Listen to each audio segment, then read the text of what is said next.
الحمد لله وكفى وسلام على عباده الذين اصطفى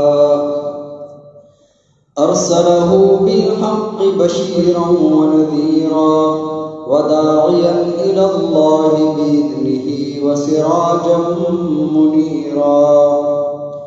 وقال الله تبارك وتعالى في الكلام المجيد والفرقان الحميد: أعوذ بالله من الشيطان الرجيم.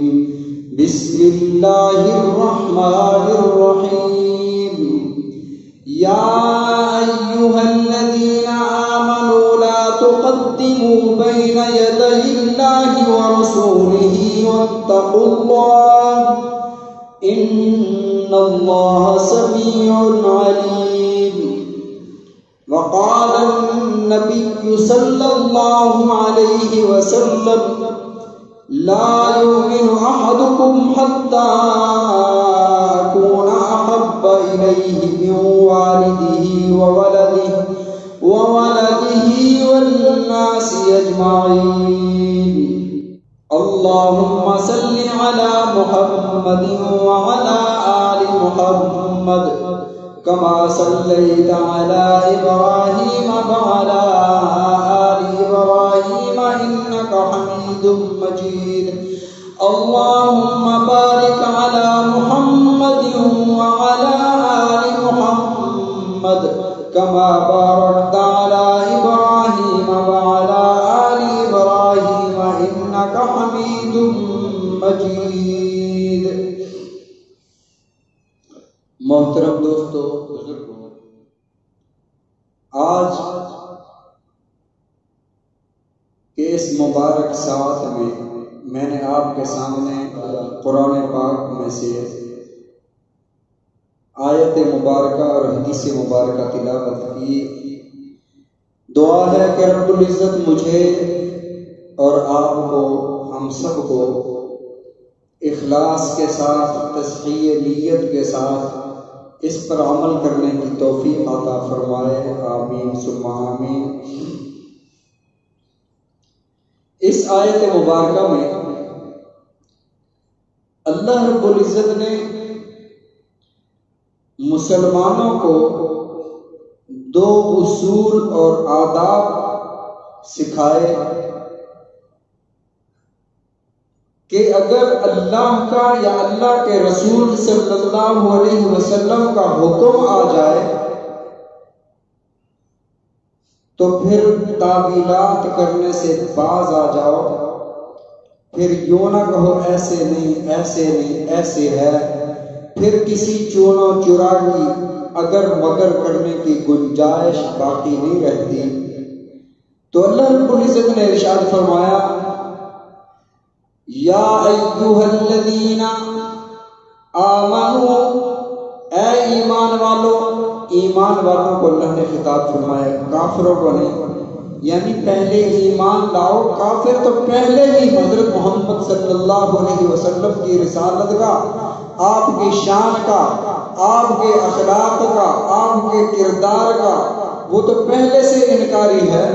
ایمان والوں کو حکم ہے کہ ایمان والوں، جب تم نے لا الہ الا اللہ محمد الرسول اللہ پڑھ کر اللہ کی توحید کا، اللہ کی وحدانیت کا اور حضرت محمد الرسول اللہ صلی اللہ علیہ وسلم کی نبوت اور رسالت کا اقرار کر لیا، اس کے بعد پھر کوئی گنجائش نہیں ہے کہ آپ کے فرامین کے سامنے کوئی تعویلات کرو. فرمایا: یا ایھا الذین آمنو، اے ایمان والو، لا تقدموا بین یدی اللہ ورسولہ واتقوا اللہ. فرمایا اللہ اور اس کے رسول صلی اللہ علیہ وسلم کے سامنے پیش قدمی نہ کرو. کوئی بھی معاملہ ہو، رسول اللہ صلی اللہ علیہ وسلم کا فرمان سامنے آ گیا ہے، آپ کے مبارک دور کا کیا ہوا فیصلہ آپ کے سامنے آیا ہے، پھر تمہیں تعبیر کرنے کی گنجائش نہیں ہے. نہیں جی، وہ تو دور اور تھا، وہ تو یوں دور تھا، وہ تو ایسا تھا. اب تو دور بدل گیا ہے. دور اللہ کو تو پتا تھا نا کہ دور بدلنا ہے. جو اللہ نے اصول اور قواعد امت محمد صلی اللہ علیہ وسلم کے لیے ارشاد فرمائے قیامت تک وہی رہیں گے. کوئی انسان اپنی مرضی سے شریعت کے اصولوں کو تبدیل نہیں کر سکتا. فرمایا اتقوا اللہ، آگے فرمایا اللہ سے ڈرو. یہ تقویٰ کیا ہے؟ تقویٰ کسے کہتے ہیں؟ اللہ سے ڈر جانا. کیسے ڈرنا؟ یعنی ہر کام میں اللہ کا لحاظ کرنا. جیسے ایک شاگرد اپنے استاد کا لحاظ کرتا ہے، ایک مرید اپنے شیخ کا لحاظ کرتا ہے، جیسے فرما بردار بیٹا اپنے والد کا لحاظ کرتا ہے. یہ غلط کام کرتے ہوئے والد کو نہ پتہ چل جائے، یہ کام کرتے ہوئے میرے استاذ کو پتہ نہ چل جائے، میرے مرشد کو نہ پتہ چل جائے. یہ لحاظ کرتا ہے، یہ ڈرتا ہے. ایسا ڈر مخلوق سے نہیں اللہ سے ہونا چاہیے، اللہ سے ڈرنا چاہیے. اسی کا نام تقویٰ ہے. نماز کا نام تقویٰ نہیں ہے. جتنے بھی کرنے کے کام ہیں اللہ نے فرمایا نماز پڑھو، اللہ نے فرمایا روزہ رکھو، اللہ نے فرمایا زکوٰۃ دو. یہ جو کرنے کے کام ہیں، یہ کام اگر نہیں کرتا، یہ کام اگر کر رہا ہے تو یہ تقویٰ نہیں ہے. تقویٰ کیا ہے؟ تقویٰ یہ ہے کہ جن چیزوں سے اللہ نے منع فرمایا ہے ان سے بچ جانے کا نام تقویٰ ہے، ان سے رک جانے کا نام تقویٰ ہے. تقویٰ اسی کا نام ہے. اللہ نے فرمایا غیبت نہ کرو، نہیں کر رہا. اللہ نے فرمایا جھوٹ نہ بولو، نہیں بول رہا. اب یہ متقی ہے. کہیں بھی پورے قرآن پاک میں اللہ نے یہ نہیں فرمایا کہ اللہ نماز پڑھنے والوں کے ساتھ ہے. کہیں بھی اللہ نے یہ نہیں فرمایا اللہ روزہ رکھنے والوں کے ساتھ ہے. اللہ نے فرمایا وَاعْلَمُوا أَنَّ اللَّهَ مَعَ الْمُتَّقِينَ، جان لو کہ اللہ کا ساتھ متقین کے ساتھ ہے. اللہ متقین کے ساتھ ہے. اولئک هم المتقون، یہ کامیاب لوگ کون ہیں؟ جو متقی ہیں. جگہ جگہ یہی ارشاد فرمایا یا ایھا الذین آمنوا اتقوا اللہ، اے ایمان والو اللہ سے ڈرو. اللہ کیسا ڈرے؟ اللہ نے فرمایا حق تقاتہ، جیسا ڈرنے کا حق ہے ایسے اللہ سے ڈرو جیسا ڈرنے کا حق ہے. یا ایھا الذین آمنوا اتقوا اللہ حق تقاتہ ولا تموتن الا وانتم مسلمون. اور اس حال میں ایسے نہ مر جانا کہ تم متقی نہ ہو، تم پرہیزگار نہ ہو، تم مسلمان نہ ہو. اسلام اور ایمان کی حالت میں اس دنیا کو چھوڑنا ہے. یہ تقویٰ ہے. دنیا میں آپ تقوی کے ساتھ زندگی گزارو گے. اللہ کی منہیات، جن چیزوں سے اللہ نے منع فرمایا اس سے آپ رکے رہے. اللہ نے فرمایا یہ نہیں، اللہ نے فرمایا بھئی جس کے پاس بہت بڑی کوٹھی ہے وہ بڑا عزت والا ہے، جو استاد بن گیا ہے وہ عزت والا ہے، جو مولوی صاحب ہے وہ عزت والا ہے، جو عالم ہے وہ عزت والا ہے، جو بڑے عہدے والا ہے وہ عزت والا ہے. یہ کہیں نہیں فرمایا. اللہ نے ایک جملہ ارشاد فرمایا یا ایھا الناس، اے لوگو انا خلقناکم من ذکر و انثی، میں نے تمہیں مرد و عورت سے پیدا کیا. تم سارے کے سارے انسان ایک مرد اور ایک عورت سے پیدا ہوئے ہو. حضرت آدم کی اولاد ہو، اما حوا کے بیٹے ہو، اسی یہ خاندان اور اسی نسل سے تعلق رکھتے ہو. لیکن تم میں سے اگر کوئی شیخ الحدیث ہے، تم میں اگر کوئی بہت بڑا عالم ہے، وہ متقی نہیں ہے. اللہ فرماتے ہیں وہ عزت والا نہیں ہے. عزت والا کون ہے؟ اللہ فرماتے ہیں کیسا ہی وہ نہیں ہے. کوئی کام جیسا بھی کرتا ہے، وہ ریڑھی کیوں نہیں لگاتا، وہ ہلکے سے ہلکا کام کیوں نہیں کرتا. اللہ فرماتے ہیں ان اکرمکم عند اللہ اتقاکم، اللہ کے ہاں عزت والا وہی ہے جو سب سے بڑا متقی ہے، جو سب سے زیادہ اللہ سے ڈرنے والا ہے، وہ اللہ کے ہاں عزت والا ہے. یہی وجہ ہے. پھر اللہ نے فرمایا یا ایھا الذین آمنوا، اے ایمان والو لا یسخر قوم من قوم عسى ان يكونوا خیرا منهم، تم میں سے کوئی بندہ کسی کے ساتھ ٹھٹھا مذاق تمسخر نہ کرے، کسی کا مذاق نہ اڑائے، کسی کی دل آزاری نہ کرے. کہیں ایسا نہ ہو تمہیں پتہ نہ ہو اللہ کے ہاں اس بندے کا رتبہ بلند ہو جس کا تم مذاق اڑا رہے ہو. لا یسخر قوم من قوم عسى ان يكونوا خیرا منهم. اور تم میں سے عزت والا وہی ہے جو متقی ہے. تو یہاں اللہ نے فرمایا ایک تو اللہ اور اس کے رسول صلی اللہ علیہ وسلم کے سامنے پیش قدمی نہ کرو، اللہ سے ڈرتے رہو۔ اللہ یہ تقویٰ آئے گا کیسے؟ یہ تقویٰ ہوتا کہاں ہے؟ نبی علیہ الصلوۃ والسلام سے صحابہ نے عرض کیا یا رسول اللہ صلی اللہ علیہ وسلم یہ تقویٰ ہوتا کہاں ہے؟ آپ نے فرمایا التقویٰ ہاں ہونا، تقویٰ دل میں ہوتا ہے، تقویٰ اس جگہ ہوتا ہے۔ اور اگلا جملہ ارشاد فرمایا ہمیں کیسے پتہ چلے کہ یہ گناہ ہے، یہ ثواب ہے، یہ نیکی کا کام ہے؟ فرمایا ماہا کفی صدرک، جو تیرے دل میں کھٹک رہا نا، لوگوں کو نہ پتہ چل جائے، فلاں نہ دیکھ لے، استاد صاحب نہ دیکھ لے، گھر والے نہ دیکھ لے، میرا باس مجھے نہ دیکھ لے، میرا افسر مجھے نہ دیکھ لے، یہ خوف ہو دل میں، یہ کھٹکھٹاہٹ ہو دل میں، ماہا کفی صدرک، سمجھ لو یہ گناہ ہے، یہ گناہ کا کام ہے۔ آپ مسجد سے باہر نکلے، سیڑھیوں پر آپ نے تھوکا، اور جو بندہ بھی گزرے گا کہے گا کہ یہ کس غلط بندے کا کام ہے، یہ گناہ ہے۔ راستے پر کیلے کے چھلکے پھینکنا، ایسی چیز پھینکنا جو دوسروں کے لیے تکلیف کا باعث ہو، یہ گناہ ہے۔ اور آپ یہ بھی دل میں سمجھتے ہیں کہ یار جس کسی نے دیکھ لیا تو کیا کہے گا، یہی گناہ ہے۔ نبی علیہ الصلوۃ والسلام نے ارشاد فرمایا ماہا کفی صدرک، جو تیرے دل میں کھٹک رہا ہو۔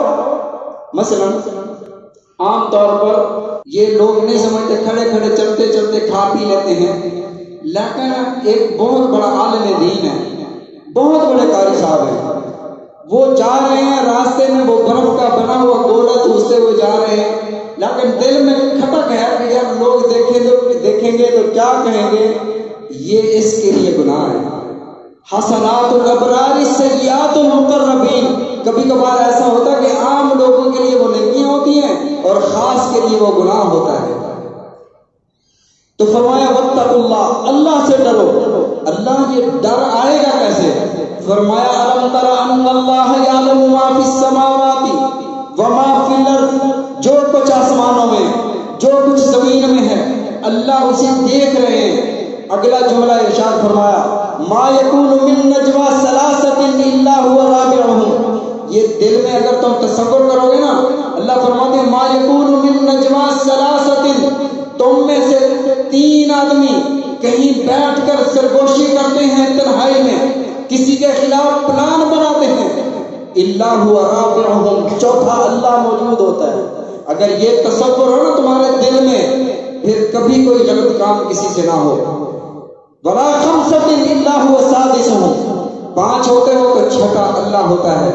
آگے اگلا جملہ ارشاد فرمایا ولا ادنى من ذلك ولا اکثر الا هو معهم اينما كانوا، تم جہاں بھی ہوتے ہو، تم جو بھی کرتے ہو، اس سے تھوڑے ہوتے ہو تعداد میں یا زیادہ ہوتے ہو، اللہ تمہارے ساتھ موجود ہوتا ہے۔ سورہ مجادلہ کا 2واں رکوع شروع ہو رہا ہے، آپ گھر میں جا کر اس کی تشریحات، اس کی تفسیر پڑھ لیں۔ اللہ نے فرمایا فاتقوا اللہ، اللہ سے ڈرو۔ آگے اللہ نے اور ادب سکھایا یا ایھا الذین آمنوا لا ترفعوا اصواتکم فوق صوت النبی، یہ آیت مبارکہ نبی علیہ الصلوۃ والسلام کے روضہ اطہر پر لگی ہوئی ہے، یہ لکھی ہوئی ہے، وہاں بھی زور زور سے پکار کر درود و سلام پڑھنا جائز نہیں ہے، نہ پڑھا جاتا ہے۔ حضرت عبداللہ بن عمر رضی اللہ تعالیٰ عنہ کے دور میں مسجد نبوی کے دروازوں کو کنڈے لگائے جا رہے تھے، کواڑ لگائے جا رہے تھے۔ فرمایا کہیں دور لے جاؤ، صاحب روزہ کو تکلیف نہ دو۔ اللہ نے جب انسانیت کے لیے منع فرما دیا کہ آوازیں بلند نہ کرو، پھر ہتھوڑوں سے آوازیں پیدا نہ کرو۔ وہاں پر اگر جنریٹر بھی چلتے ہیں تو دور دور ہیں ان کے پلانٹ، پاس کوئی آوازیں نہیں ہوتی۔ اللہ نے فرمایا لا ترفعوا اصواتکم فوق صوت النبی، نبی کی آواز کے سامنے اپنی آواز کو بلند نہیں کرنا۔ فرمایا جو لوگ اللہ کے رسول صلی اللہ علیہ وسلم کے سامنے آوازوں کو پست رکھتے ہیں ان کے لیے مغفرت کا وعدہ ہے، لیکن اگر خدا نخواستہ تم سے یہ غلطی ہو گئی، رسول اللہ صلی اللہ علیہ وسلم کے سامنے تم نے اپنی آواز بلند کر دی، تحبط اعمالکم وانتم لا تشعرون، تمہارے سارے اعمال حبط کر دیے جائیں گے، ضائع کر دیے جائیں گے، تمہیں پتہ ہی نہیں چلے گا۔ جب یہ آیت نازل ہوئی، ایک قبیلہ ہے بنو تمیم، نبی علیہ الصلوۃ والسلام ان کے درمیان ایک امیر مقرر کرنا چاہتے ہیں۔ صدیق اکبر رضی اللہ تعالیٰ عنہ نے رائے یہ دی کہ قعقاع بن معبد کو امیر بنایا جائے۔ حضرت عمر رضی اللہ تعالیٰ عنہ کی رائے یہ ہے کہ اقرع بن حابس کو امیر بنایا جائے، یہ رائے دی جا رہی ہے۔ جب حضرت ابو بکر صدیق نے حضرت عمر رضی اللہ تعالیٰ عنہ کی زبان سے اقرع بن حابس کا نام سنا تو کہنے لگے عمر، میں نے جب رائے دے دی تو میری رائے پر آپ نے اوپر اپنا مسئلہ، اپنی بات بتا دی، آپ ہر جگہ میری مخالفت کرتے ہو۔ آوازیں بلند ہوئی۔ دوسرے صحابی فرماتے ہیں ابو بکر و عمر، اللہ کا یہ فرمان آپ نے نہیں سنا، ان آوازوں کو پست کرو، تمہارے اعمال ضائع ہو جائیں گے۔ حضرت ابو بکر و عمر رضی اللہ تعالیٰ عنہ کی آوازیں اس قدر پست ہوئی، حضرت صحابہ کرام رضوان اللہ علیہم اجمعین فرماتے ہیں کہ عمر رضی اللہ تعالیٰ عنہ اس قدر آہستہ بولتے تھے کہ کہیں کان کے قریب جا کر ان کی بات کو سننا پڑتا تھا، یعنی اس قدر آہستہ بولتے تھے۔ ایک اور صحابی ہے حضرت ثابت بن قیس رضی اللہ تعالیٰ عنہ، ان کی آواز بلند تھی، بولتے زور سے تھے۔ جب یہ آیت نازل ہوئی وہ گھر بیٹھ گئے، نماز پڑھنے مسجد آتے ہیں پھر گھر چلے جاتے ہیں، کسی سے کلام نہیں فرماتے۔ نبی علیہ الصلوۃ والسلام نے حضرت معاذ رضی اللہ تعالیٰ عنہ سے فرمایا، معاذ میرا ثابت مسجد نظر نہیں آتا، کہیں بیمار تو نہیں ہو گیا؟ حضرت معاذ رضی اللہ تعالیٰ عنہ عرض کرتے ہیں یا رسول اللہ صلی اللہ علیہ وسلم بیمار تو نہیں ہے، اگر ہوتے تو وہ میرے پڑوسی ہیں، مجھے پتا ہوتا۔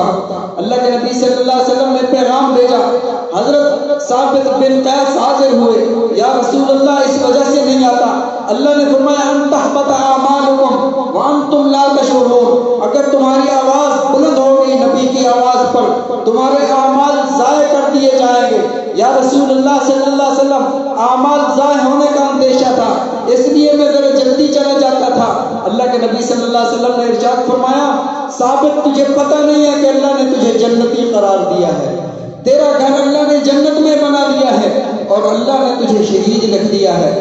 اور حضرت صدیق اکبر رضی اللہ تعالیٰ عنہ نے جب مسیلمہ کذاب کے خلاف لشکر بھیجا ہے، جھوٹا مدعی نبوت تھا، اس کے خلاف جب لشکر گیا، حضرت ثابت بن قیس اس جنگ میں شہید ہوئے۔ نبی علیہ الصلوۃ والسلام کی بات پوری ہو گئی تو میں عرض کر رہا تھا، اللہ نے فرمایا کہ اپنے رسول صلی اللہ علیہ وسلم کے سامنے بلند آواز نہ کرو۔ پھر کچھ لوگ آئے، کوئی قبیلے والے آئے، نبی علیہ الصلوۃ والسلام ازواج مطہرات کے حجروں میں سے کسی حجرے میں آرام فرما رہے تھے، باہر سے آ کر انہوں نے آواز دی، یا محمد اخرج الینا، اے محمد صلی اللہ علیہ وسلم باہر نکل آئیے، ہماری بات سنیے۔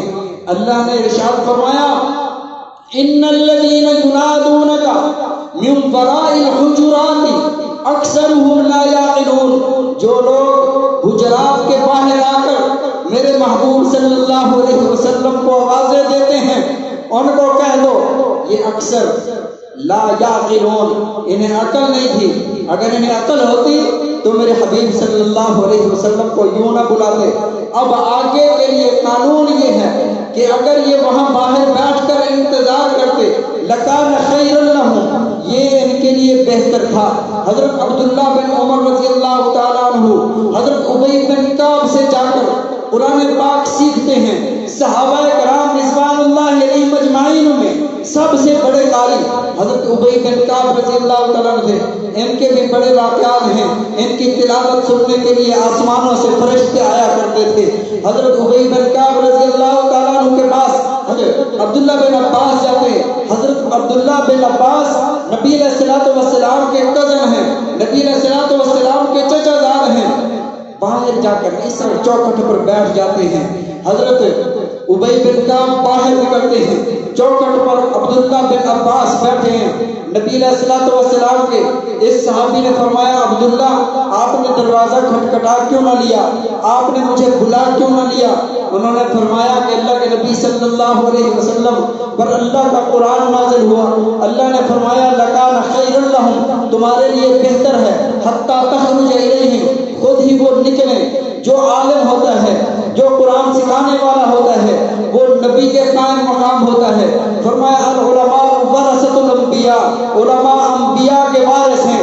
میں آپ سے قرآن سیکھنے آتا تھا، میرے دل نے گوارا نہ کیا کہ نبی کا وارث ہے اسے دروازہ کھٹکھٹا کر میں باہر بلاؤں، اس لیے باہر بیٹھ گیا تاکہ آپ خود اپنی مرضی سے باہر آئیں گے تو میں آپ سے قرآن سیکھ لوں گا۔ تو آج بھی یہی ادب ہے کہ علماء کرام، میں اپنی بات نہیں کرتا، میں طالب علم ہوں، علماء کی بات یہ ہے کہ اگر علماء کے دروازے پر آپ جاتے ہیں تو آپ انتظار کریں۔ اللہ کا یہی حکم ہے کہ نبی علیہ الصلوۃ والسلام آپ کے ورثاء کی یوں تعظیم کی جائے۔ پھر اگلا جملہ جو اللہ رب العزت نے ارشاد فرمایا، ان ساری چیزوں پر عمل کرے گا، لہم مغفرۃ و اجر عظیم، ان کے لیے بہت بڑی مغفرت ہے اور اجر عظیم کا اعلان ہے۔ اور یہ قیامت تک آنے والی امت کے لیے یہی سارے احکامات ہیں۔ اللہ تعالی ہم سب کو سمجھنے کی توفیق عطا فرمائے، نبی علیہ الصلوۃ والسلام کے فرامین سمجھنے کی، عمل کرنے کی توفیق عطا فرمائے۔ وآخر دعوانا الحمدللہ۔